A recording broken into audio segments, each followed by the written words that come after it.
Today begins a new era.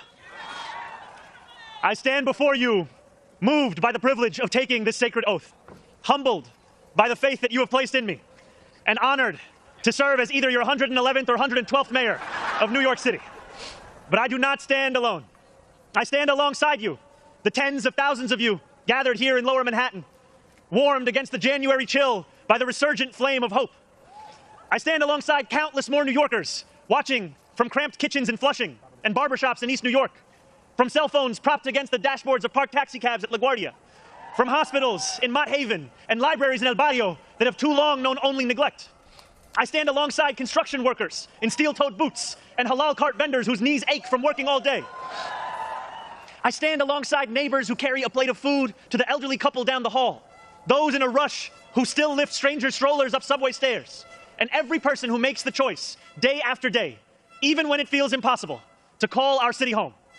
I stand alongside over 1 million New Yorkers who voted for this day nearly 2 months ago. And I stand just as resolutely alongside those who did not. I know there are some who view this administration with distrust or disdain, or who see politics as permanently broken. And while only action can change minds, I promise you this: if you are a New Yorker, I am your mayor. Regardless of whether we agree, I will protect you, celebrate with you, mourn alongside you, and never, not for a second, hide from you. I thank the labor and movement leaders here today, the activists and the elected officials who will return to fighting for New Yorkers the second this ceremony concludes, and the performers who have gifted us with their talent. Thank you to Governor Hochul. Thank you as well to Mayor Adams.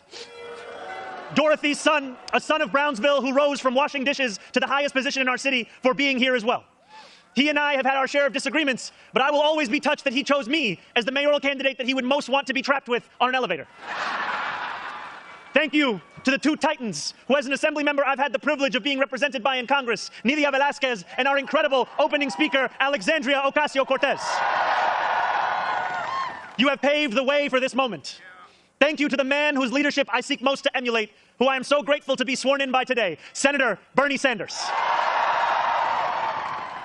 Thank you to my teams, from the assembly to the campaign to the transition, and now the team I am so excited to lead from City Hall.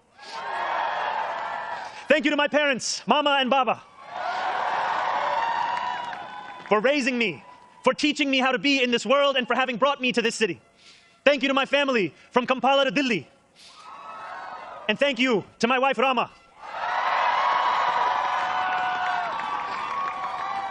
for being my best friend and for always showing me the beauty in everyday things. And most of all, thank you to the people of New York. A moment like this comes rarely. Seldom do we hold such an opportunity to transform and reinvent. Rarer still is it the people themselves whose hands are the ones upon the levers of change. And yet we know that too often in our past, moments of great possibility have been promptly surrendered to small imagination and smaller ambition. What was promised was never pursued. What could have changed remained the same. For the New Yorkers most eager to see our city remade, the wait has only grown heavier. The wait has only grown longer. In writing this address, I have been told that this is the occasion to reset expectations, that I should use this opportunity to encourage the people of New York to ask for little and expect even less. I will do no such thing. The only expectation I seek to reset is that of small expectations.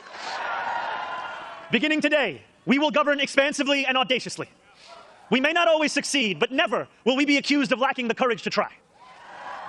To those who insist that the era of big government is over, hear me when I say this. No longer will City Hall hesitate to use its power to improve New Yorkers' lives.